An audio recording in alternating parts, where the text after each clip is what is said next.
Everybody, welcome to this week's Star Report. This is Jason, and it is October the 12th, 2022, and the space weather is looking pretty darn good. We're down to, I believe, only 5 retrogrades. And so the star weather is looking pretty good. Let's start off with the sun. This week, the sun has been awful silent. There's been tons of sunspots, Earth facing, which have not erupted, and so there has been a downturn in solar energy and solar weather. So that has also sort of left, not necessarily less brain fog, but less brain fog, so that you could sort of focus a little bit on what's going on. The coronal holes aren't facing us. There hasn't been any CMEs, coronal mass ejections, that have come our way and hit the planet, and so that's really good. The thing that sort of keeps the solar irradiance and solar radiation, there we go, coming through is that we have a lowered shield from the Earth. So the Earth, with its polar shifts, as we've talked about before, allows a lot of extra cosmic energy into the surface, and so that causes a little bit of brain fog for us. Sometimes little heart palpitations, but the sun hasn't been exacerbating that with eruptions, Earth facing, or even ones that we've been detecting, so that's good.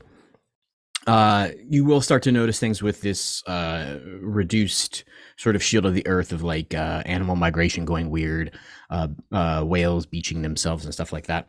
So when you sort of see those stories, sort of realize that that's not necessarily an effect of changes that are human induced.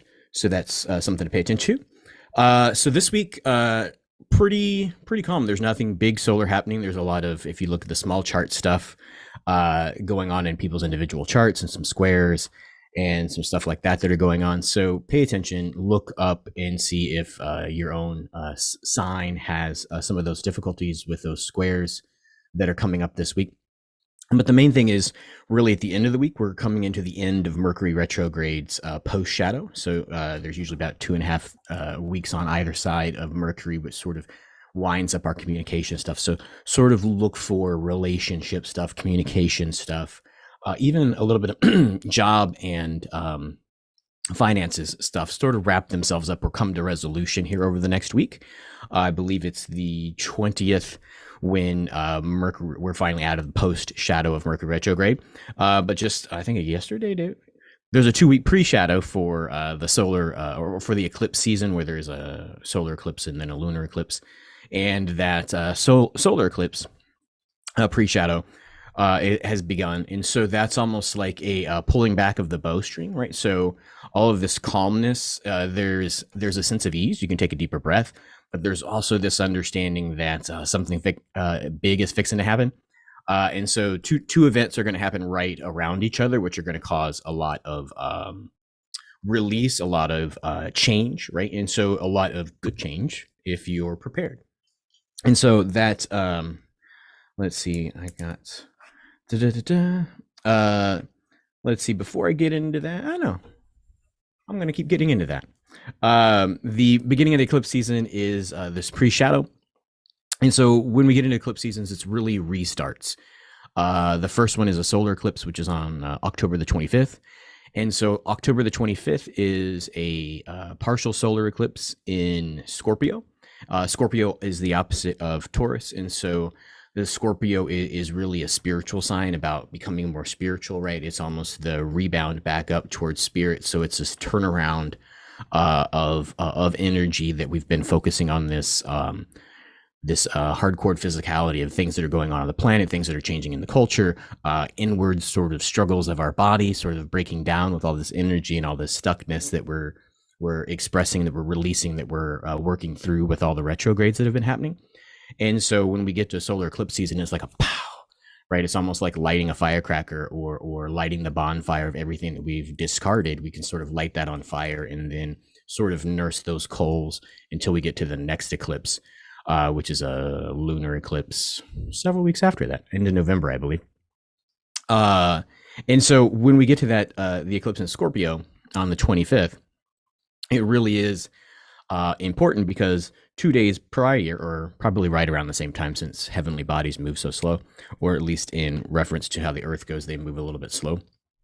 And so Saturn will be moving direct the 23rd ish, right? So October 23rd, we have the end of this 28-year cycle that has a 2-year sort of hash out period, which began in 2020.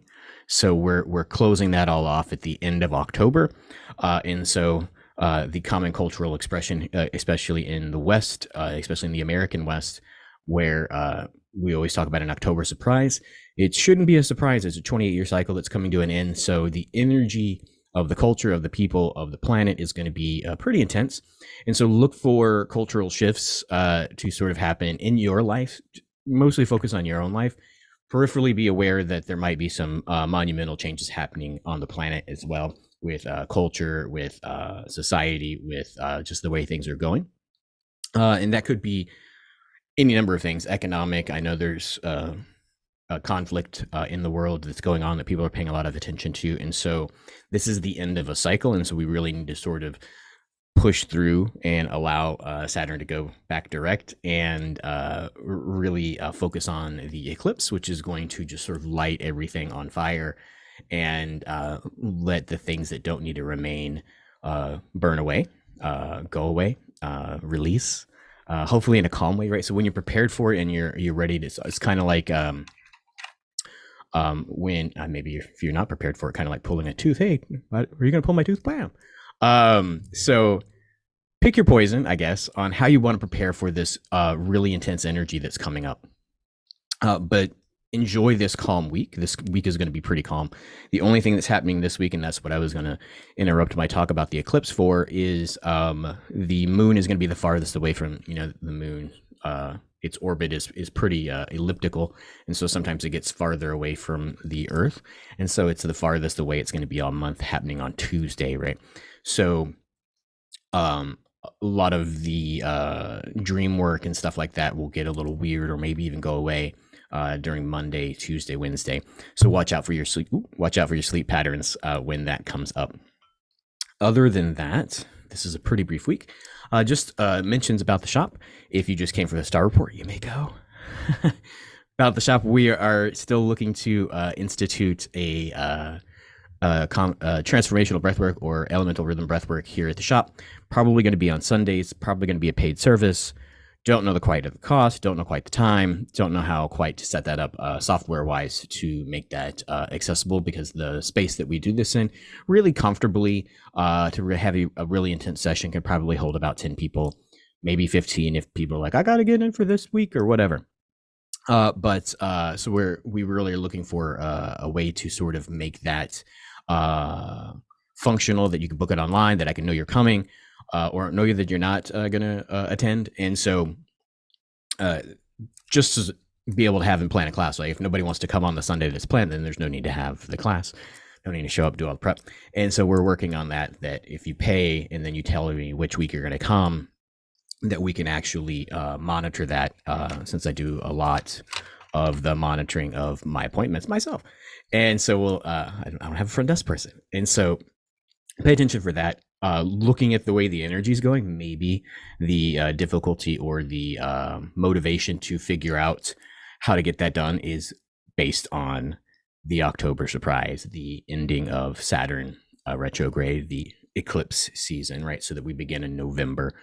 That probably is looking more likely than finishing up in October.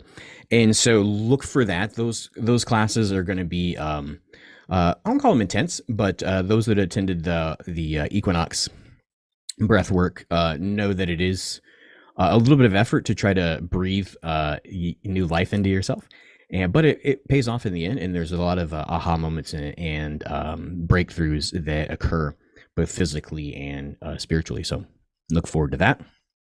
And then I think that's the only thing that is going on here at New Dimensions Crystals and Reiki in Brenham, Texas. And I thank you for watching, and many blessings. Like and subscribe, share with your friends if this was good information. And of course, as always, if you are in the area, stop by the shop at 221 East Main Street, downtown Brenham, Texas. And we'll see you next time. Bye-bye.